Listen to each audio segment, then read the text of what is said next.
We must modernize. Amnesty International has criticized world leaders for using politics of fear in its annual human rights report.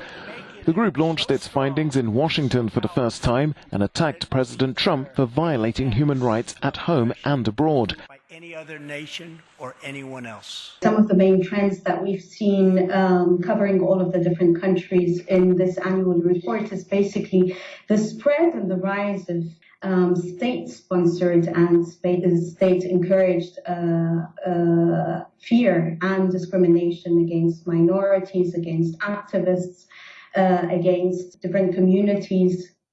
And this is a worldwide trend that we've been seeing. President Trump started the year saying that he would endorse torture. And when you have statements such as this one, this basically gives a free pass to all of the other governments. Amnesty also highlighted war crimes taking place in the Middle East and the attitude shown to migrants and refugees by European countries. When we see what's happening in Syria, in Yemen, when we see what happened in Iraq this year, in Libya, and the flows of refugees, and then we see Europe as a bloc just closing its doors. It's easier for European governments to shut off their doors when there is the spread of hate speech against refugees. US President Donald Trump's suggestion that arming teachers would help prevent school shootings has been met with anger from some of the country's teaching unions. The president, who in the wake of the Parkland shootings in Florida put forward the idea of firearms training for teachers as a preventative measure, said keeping schools gun-free only attracts killers. We have to harden our schools, not soften them up.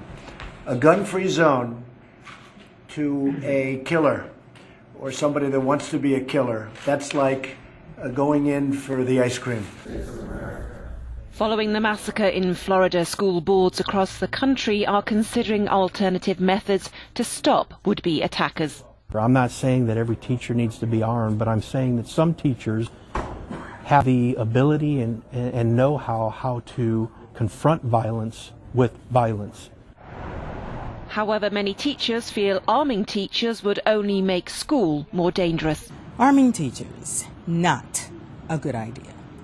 I taught 8th grade science for over 30 years. I cannot imagine having the responsibility of carrying a gun. What's being described by the president and others sounds more like a prison to me. Despite disagreements, everyone wants to prevent shootings like this in Florida, a mindless act of violence in a place where children should feel safe. A former Russian diplomatic official and a police officer in Argentina are among those arrested after nearly 400 kilograms of cocaine was seized at Moscow's embassy in Buenos Aires. The drugs were found in diplomatic luggage in 2016 after the Russian ambassador to Argentina raised the alarm. While still at the embassy, the cocaine, valued at €50 million, was replaced with flour by authorities in an unprecedented joint investigation between the two countries. Argentina's security minister said the probe saw tracking devices put in the bags, apparently bound for a diplomatic flight. A monstrous campaign of carnage. The United Nations take on the continuing bombardment of Ghouta, the last rebel enclave near the Syrian capital. For the 5th consecutive day, Russian and Syrian warplanes have been gradually reducing the eastern district to rubble. Aid groups say the aerial pounding this week has been relentless and indiscriminate, with more than 300 people killed and hundreds more wounded since Sunday. They accuse Moscow and Damascus of deliberately hitting civilian targets, like marketplaces and makeshift clinics. This medical worker says every part of the hospital he's in has been destroyed. We've been targeted by 4 airstrikes and subjected to heavy artillery fire too, he adds. The estimated 400,000 desperate people living here say they've been abandoned by the regional powers who encourage them to revolt. Anti-fascist demonstrators once again clashed with police in Italy ahead of the country's upcoming general election. In Turin, leftist demonstrators tried to break through a police cordon around a hotel where the far-right Kazapan party was holding a rally.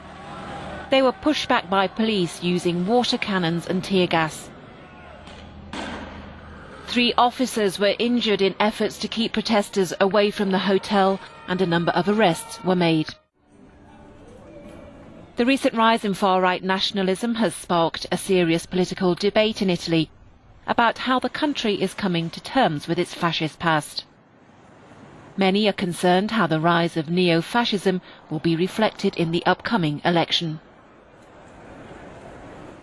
Haiti has suspended all operations by Oxfam as it investigates claims that charity staff solicited prostitutes following the 2010 earthquake. The country's Minister of Planning and External Cooperation said Oxfam made a serious error by not informing Haitian authorities of the allegations. Oxfam Great Britain committed the offence of hindering the rights of victims to civil compensation. The government has taken the decision to provisionally retract Oxfam Great Britain's status in the country.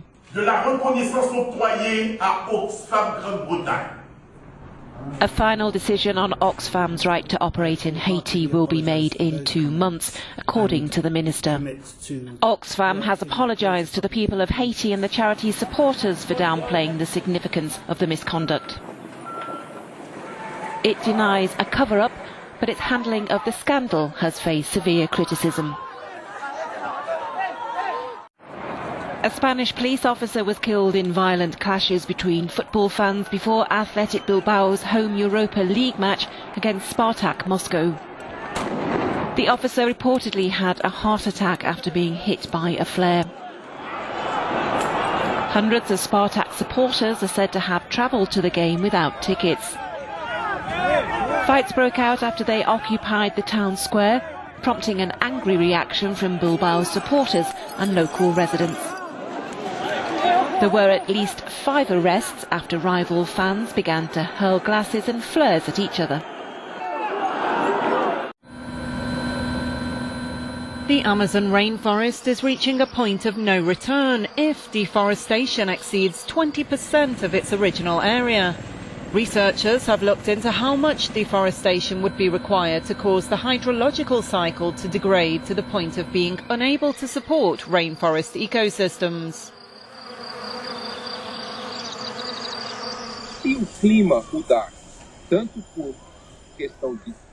If the climate changes by deforestation or global warming, there's a risk that more than 50% of the Amazon forest becomes a degraded savanna. The team concludes that deforestation has reached about 17% of its vegetation in the last 50 years, and just 3% extra would amount to a climatic abyss. The fact that deforestation continues is a bit of a demonstration of the difficulty, or almost bankruptcy, of representative democracy in our South American countries.